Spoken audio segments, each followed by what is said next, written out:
السلام علیکم۔ آج کی اس ویڈیو میں ہم بات کرنے والے ہیں بشار الاسد کے بارے میں۔ شام کے ایک ایسے متنازع رہنما جنہوں نے اپنے دور حکومت کو ملک کو سیاسی، معاشی اور عسکری بحرانوں کا سامنا کرتے ہوئے چلایا۔ کیا آپ جاننا چاہتے ہیں کہ بشار الاسد نے اقتدار سنبھالنے کے بعد کون سے اہم فیصلے کیے؟ شام میں جاری تنازعات میں ان کا کیا کردار رہا اور ان کی قیادت نے شام اور دنیا پر کیا اثرات ڈالے؟ تو ویڈیو کو آخر تک دیکھیں اور مزید معلومات کے لیے ہمارے چینل کو سبسکرائب کرنا نہ بھولیں۔ بشار الاسد شام کے 2024 تک صدر رہے اور وہ حافظ الاسد کے بیٹے ہیں جنہوں نے 1971 سے 2000 تک شام پر حکومت کی۔ بشار الاسد کا اقتدار سنبھالنا ایک غیر متوقع سیاسی تبدیلی تھی، کیونکہ ان کے بڑے بھائی باسل الاسد جو والد کے بعد جان نشین سمجھے جاتے تھے 1994 میں ایک کار حادثے میں ہلاک ہو گئے۔ اس کے بعد بشار الاسد کو سیاست میں لایا گیا اور جلد ہی وہ شام کے صدر بن گئے۔ بشار الاسد 11 ستمبر 1965 کو دمشق شام میں پیدا ہوئے۔ ابتدائی تعلیم دمشق میں ہی حاصل کی، بعد میں انہوں نے دمشق یونیورسٹی سے میڈیکل کی تعلیم حاصل کی اور 1988 میں گریجویشن کیا۔ انہوں نے برطانیہ کے ویسٹرن آئی ہاسپٹل میں چشم کے شعبے میں تخصص کی تعلیم حاصل کی۔ بشار الاسد کا سیاست میں کوئی ارادہ نہیں تھا، کیونکہ ان کے بڑے بھائی باسل الاسد کو حافظ الاسد کا جانشین سمجھا جاتا تھا۔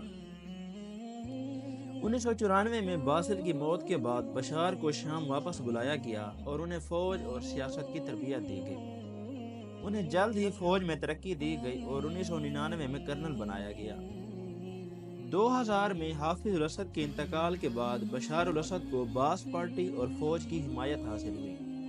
شام کے آئین کے مطابق صدر بننے کی کم از کم عمر 40 سال تھی، لیکن بشار کی عمر اس وقت 34 سال تھی۔ اس کے لیے آئین میں ترمیم کی گئی تاکہ ان کی عمر کے مطابق اسے 34 سال کر دیا جائے۔ 10 جولائی 2000 کو ایک ریفرنڈم کے ذریعے بشار الاسد شام کے صدر منتخب ہوئے، جہاں انہیں 97% ووٹ ملے۔ بشار الاسد کا دور حکومت۔ اصلاحات کی امید۔ بشار الاسد کے اقتدار میں آنے کے بعد عوام میں جمہوری اصلاحات اور آزادی کی امید پیدا ہوئی، جسے دمشق بہار کہا جاتا ہے۔ ابتدائی طور پر کچھ اصلاحات کی گئیں، جیسے کہ انٹرنیٹ تک محدود رسائی، سیاسی قیدیوں کی رہائی اور اقتصادی اصلاحات۔ تاہم جلد ہی سیاسی آزادیوں پر پابندی دوبارہ عائد کر دی گئی اور حکومت نے سخت گیر پالیسیوں کو برقرار رکھا۔ بشار الاسد نے حزب اختلاف کی تحریکوں کو سختی سے دبایا اور سیاسی مخالفین کو جیلوں میں ڈالا گیا یا جلا وطن کر دیا گیا۔ لبنان میں شام کے اثر و رسوخ کی وجہ سے بشار الاسد کی حکومت پر عالمی دباؤ بڑھا، خاص طور پر 2005 میں رفیق حریری کے قتل کے بعد، جس میں شام پر الزام عائد کیا گیا۔ 2011 میں عرب بہار کی لہر شام تک پہنچی اور عوام نے جمہوری اصلاحات، آزادی اور بدعنوانی کے خاتمے کے مطالبات کے ساتھ مظاہرے شروع کر دیے۔ حکومت نے ان مظاہروں کو طاقت کے ذریعے دبانے کی کوشش کی، جس کے نتیجے میں شام میں خانہ جنگی شروع ہو گئی۔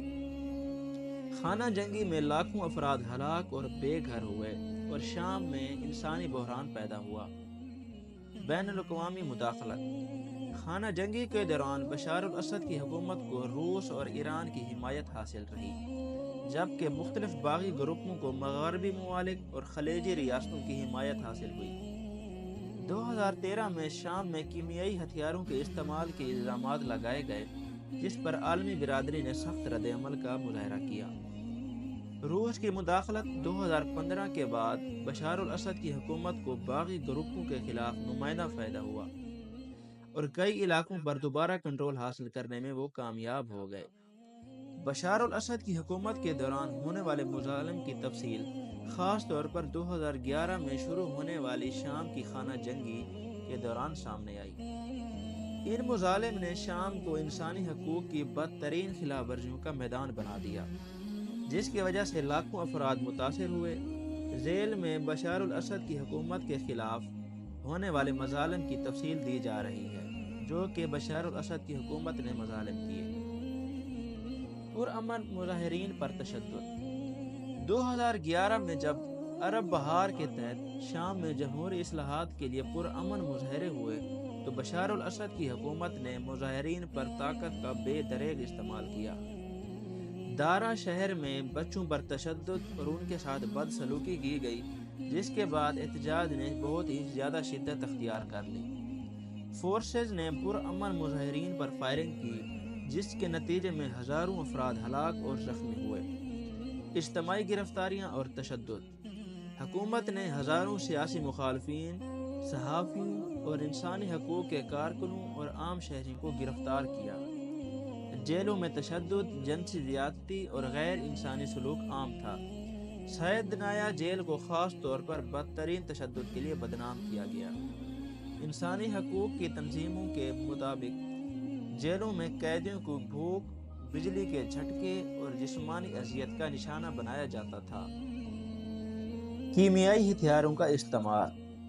بشار الاسد کی حکومت پر کیمیائی ہتھیاروں کے استعمال کا الزام بھی ہے، جس سے ہزاروں مسلمان شہریوں کی جانیں گئیں۔ 2013 میں غوطہ کے علاقے میں سیرین گیس کے حملے میں سینکڑوں افراد باشمول خواتین اور بچے ہلاک ہوئے۔ اقوام متحدہ اور انسانی حقوق کی تنظیموں نے ان حملوں کی تحقیقات کی اور حکومت کو ذمہ دار ٹھہرایا گیا، لیکن بشار الاسد نے ہمیشہ ان الزامات کی تردید کی۔ بمباری اور فضائی حملے۔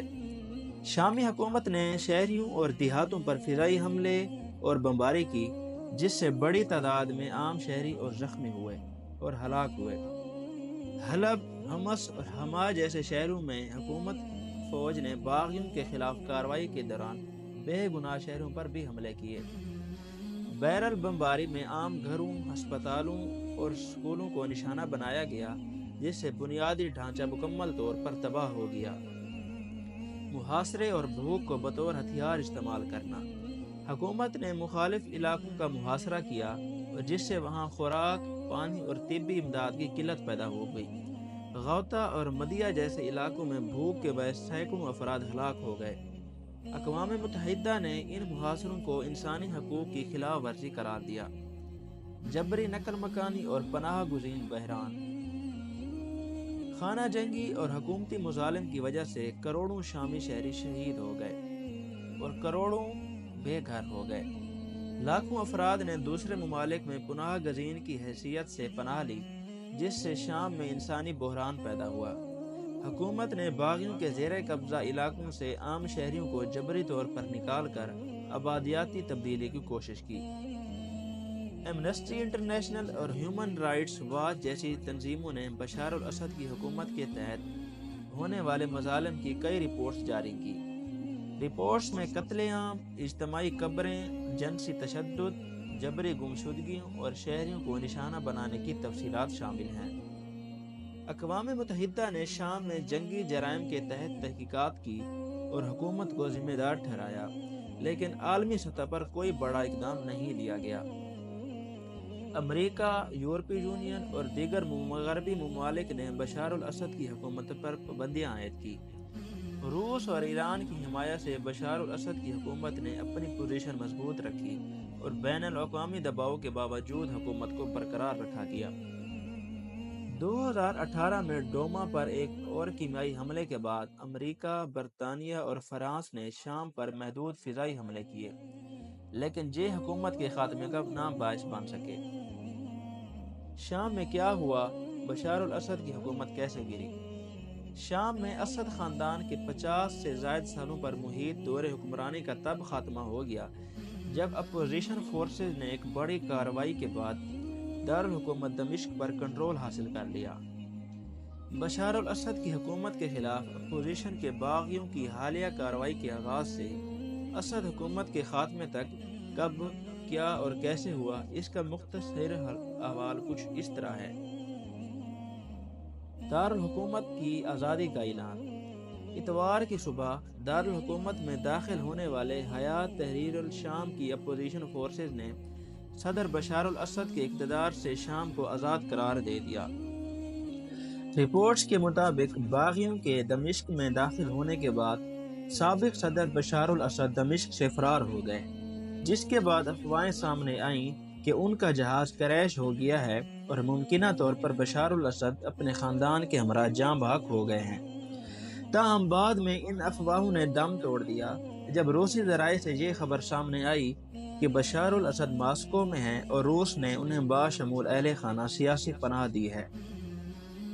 شام میں الاسد خاندان کی 53 سالہ حکمرانی کے اختتام کو ایک تاریخی لمحہ قرار دیا جا رہا ہے اور اسے 14 سال قبل عوامی احتجاج سے شروع ہونے والی ایک خون ریز خانہ جنگی کو نتیجہ سمجھا جا رہا ہے۔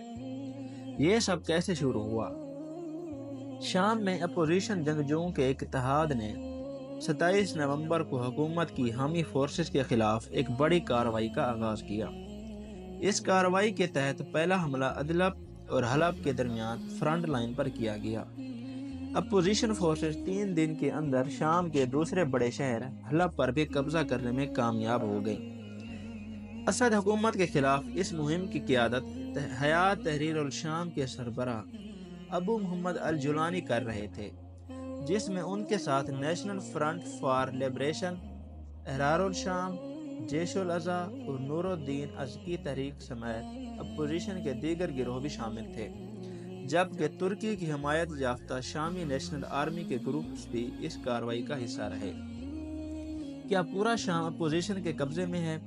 اس سوال کے جواب میں عرب میڈیا کا کہنا ہے کہ شاید پورا شام اپوزیشن کے قبضے میں آ چکا ہے، تاہم اپوزیشن فورسز ابھی تک الاسد کے مضبوط گڑھ سمجھے جانے والے علاقوں لتاکیہ اور طرطوس میں داخل نہیں ہوئی ہیں، لیکن وہ حما، حمص اور دارا جیسے اہم شہروں پر قابض ہو چکے ہیں، جو 2011 کے انقلاب کا نقطہ آغاز تھا۔ شامی فوج کنیترا اور سویدا میں بھی پیچھے ہٹ چکی ہے، لیکن ان کی مؤثر مزاحمت دیکھنے کو نہیں ملی۔ بشار الاسد اتنی جلدی کیسے گرے؟ عرب میڈیا کے مطابق شام کی معیشت پہلے ہی بدترین حالت میں تھی اور عوام کے لیے زندگی گزارنا ایک بہت ہی مشکل کام ہو چکا تھا، جس سے حکومت بہت ہی غیر مقبول ہو چکی تھی۔ فوج اور پولیس اہلکار اپنی پوسٹیں چھوڑ کر بھاگ رہے تھے اور الاسد حکومت کو فوجی اور عوامی حمایت دونوں کی کمی کا سامنا تھا۔ روسی افواج یوکرین کی جنگ میں الجھی ہوئی ہیں اور ایران اور حزب اللہ اسرائیلی حملوں سے متاثر ہیں، جس کے باعث شامی فوج کو مدد نہ مل سکی۔ کیا پوری حکومت فرار ہو گئی ہے؟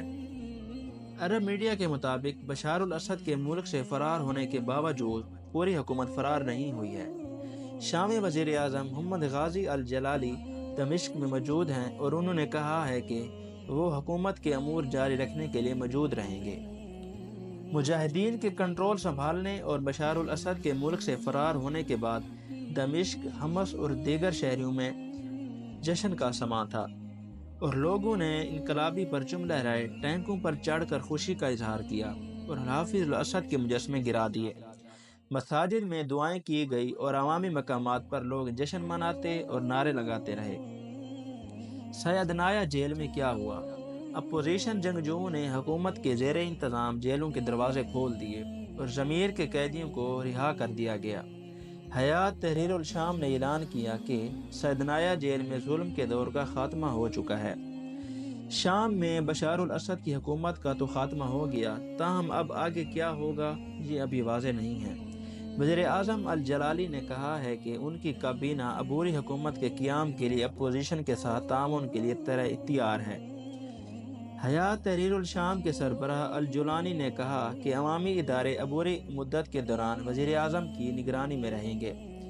عرب میڈیا کے مطابق ماہرین کا کہنا ہے کہ اگر تمام فریق تعاون کریں تو شام کے لیے بہتر مستقبل ممکن ہے۔ تاہم اب حیات تحریر الشام کے سربراہ ابو محمد الجولانی شام کے صدر بن چکے ہیں اور بشار الاسد کے اقتدار کا خاتمہ ہو چکا ہے۔ سیدنایا جیل پر ہم نے مکمل ایک ویڈیو بنا رکھی ہے جو آپ جا کے دیکھ سکتے ہیں۔ تب تک اللہ حافظ۔